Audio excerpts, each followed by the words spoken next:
Hello, everybody, and today we have an exciting book review to get to. White Knight, another entry in the Dresden Files by Jim Butcher. A couple of things before we get this review underway. One, yes, I'm covered in tiny, tiny raccoons, and I literally have never been happier with my clothing choices. Two, if you are going to get into the Dresden Files, which at this point I highly recommend you do, it's probably safe to say it's in my top 3 fantasy series of all time, currently sitting. Of course, that list always fluctuates. I'm kind of someone who changes my opinion on things and how I feel about them quite a lot. But Dresden Files has been sitting in my top 10 for like a while, and I think it's just wormed its way into like my top 3 as of right now. It's outstanding. And White Knight is the latest entry, and let's go ahead and jump on into this review. Now, before we get into spoilers, because this will be a spoiler-filled review, I'd like to talk about what Dresden Files has excelled at doing so stupendously well in these last couple of entries, because the Dresden Files at the beginning of the series started out fairly small. You followed this wizard detective as he went case by case, and you really got to understand him as a character. I was under the wrong impression when I started this series. I thought Dresden Files would forever stay in the scope that Jim Butcher set out for himself in those first couple books, and I was fine with it. That sounds like a nice detective pulp formula with an interesting fantasy twist. I'm there. That's fun. But Dresden Files begins to grow. It begins to expand, ever so slowly with the reader, in a gorgeous execution of Jim Butcher first establishing a core set of characters that you will fall in love with due to their ridiculous level of charm and charisma, mixed in with absolutely phenomenal relationship building and chemistry that sparkles in the page. But as the Dresden Files then has this rock-solid base of characters that you care about, the world grows. Many books in, but the world begins to expand. And as it does, you realize Jim Butcher has been subtly setting up this later on expansion all the way back since the very beginning of the series. Now, as the world grows and you're introduced to other realms, massive global organizations at play, Jim Butcher is able to keep the scope of the story still central to Harry Dresden, with, of course, this being a first-person only from Harry's perspective story that's kind of inherent to what's going on. But what I mean by that is even the stories themselves taking place around Harry, whether they are influenced by global events or just local to his city in Chicago, they're always personal to him in a way. His stakes are always so motivated by who he is or what drives him that because you've been manipulated by Jim Butcher so effectively into caring about him and relating to him and feeling like Dresden is one of your best buddies ever by these later books, Dresden Files is like a drug. It's like you're watching someone you know as well as your high school buddy or your college roommate go through these trials and tribulations, and you're emotionally invested. You never thought you would be because this was just some dumb, pulpy fantasy formula detective story, right?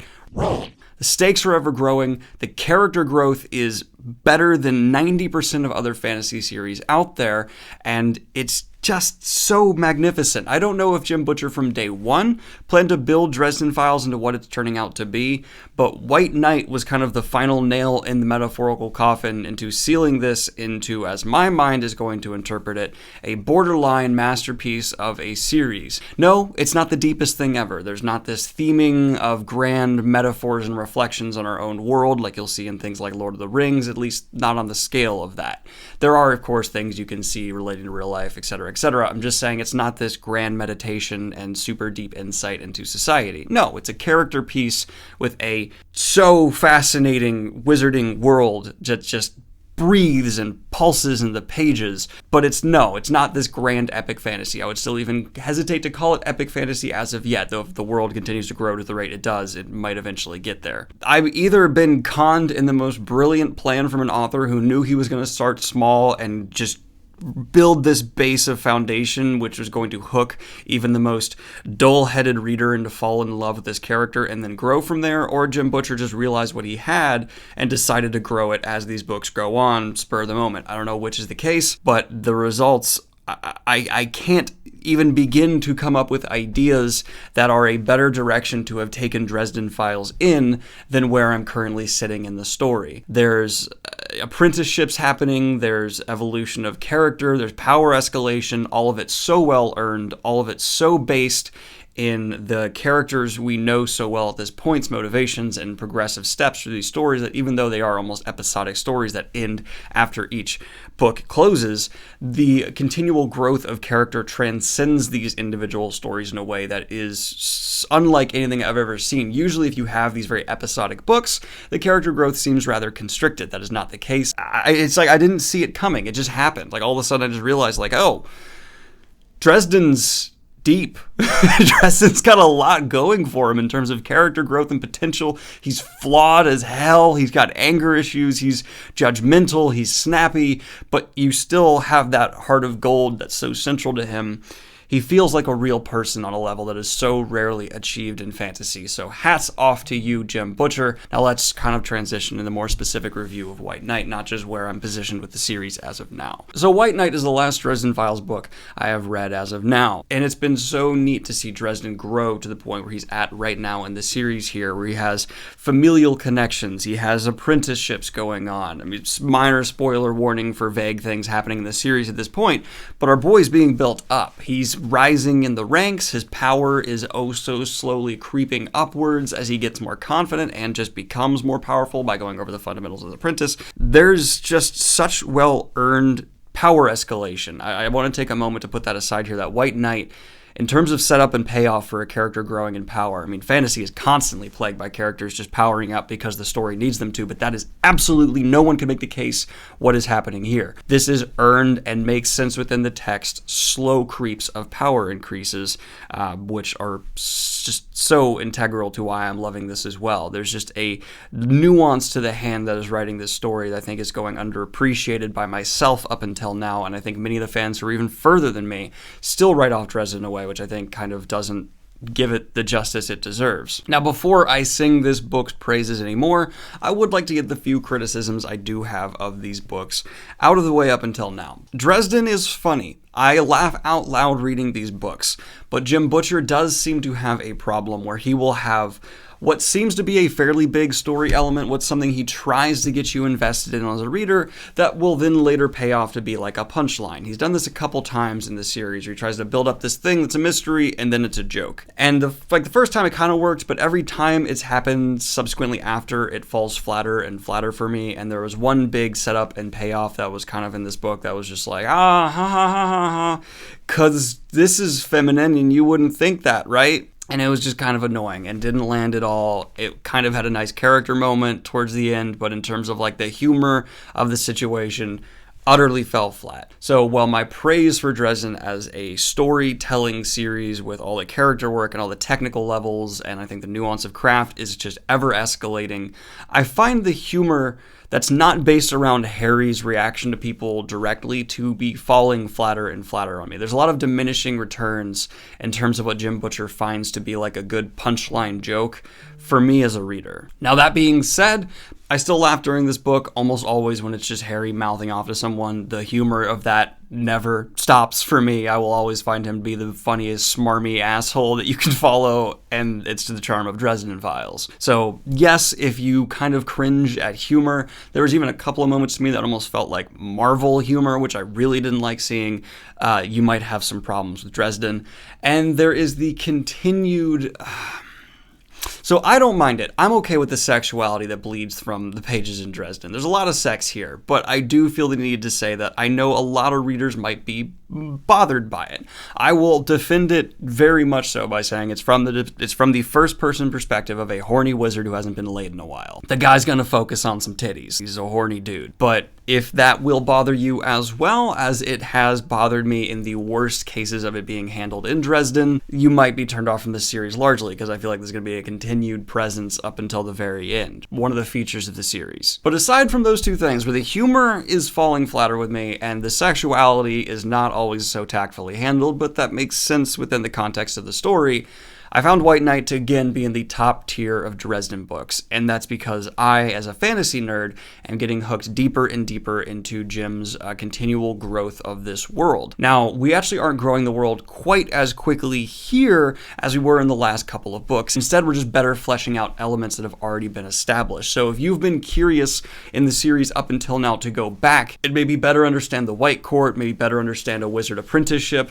This is going to be a book you really like, and it's one of the reasons that I really found myself almost rereading certain pages, because I wanted to actually give more thought to, oh, that's how he's training his, okay, that's nice, I like that, that's interesting how this apprentice is going this way, and I like how this going over the fundamentals in this way, that's actually helping Harry. It's actually a really good balance of character growth with also understanding how wizard training begins. And of course, Dresden's alone, as always. This is another situation where it feels like him against the world, but he has his somewhat allies, people who he's willing to count on in ways, mainly Murph. We should be honest, it's Murph. Murph is Harry's real ally. Everyone besides that, there's layers and questions and skepticism. And Mouse.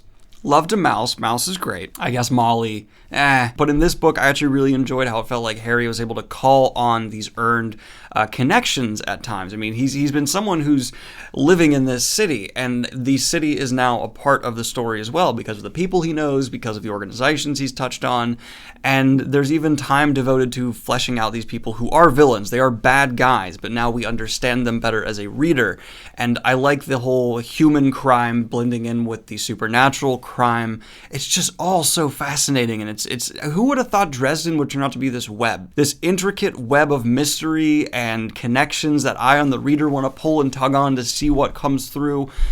It's ever growing in intrigue, and I'm hooked. I'm addicted. I need to read more Dresden books now.